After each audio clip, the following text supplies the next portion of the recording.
তুমি তোমার মার সাথে এইভাবে কথা বলবে, এটা তোমার মা সম্মান দিয়ে কথা বলবে ভালোভাবে। শোনো ভাই, শোনো, তুমি ইলিশ মাছ কয়টা খাবা? ভাই শোনো, সে এরকম কথা কেন বলতেছে? ওর পাক্কা মারি ডোল তুলা না। আপনাকে আমি ধরতাম, শুধু ধরি না আপনার ছেলের জন্য। আবার যদি কখনো ওখানে আপনি যান ওই রাস্তা দিয়ে, অবশ্যই আপনাকে ধরবো। ভাই শোনো শোনো, আপনি ইলিশ মাছ খাবেন? আমি ইলিশ মাছ খেতে চেয়েছি। শুধু ইলিশ মাছ? ইলিশ মাছ ভেজে ভাত দিবে এক বাক্স, মানে এক বল। আমি খেয়ে চলে যাব। আমি খেতে পারবো না পারবো সেটা পরের বিষয়। ঠিক আছে, ইলিশ মাছ লাগবে কতবার? ইলিশ মাছ লাগবে 2 কেজি থেকে 2.5 কেজি।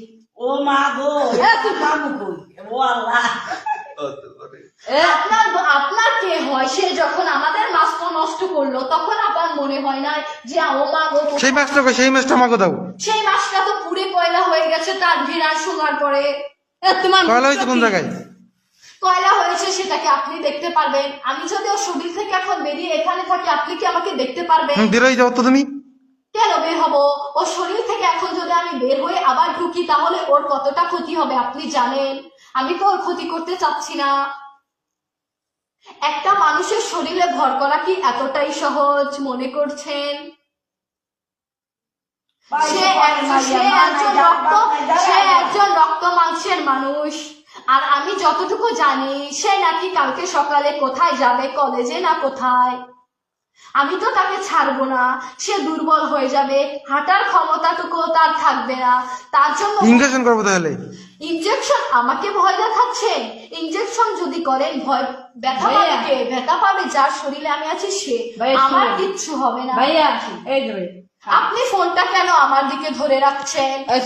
আপনার কি আমাকে দেখে জোকার মনে হচ্ছে? দোকানে তুমি চলে যাও। কেন চলে যাব?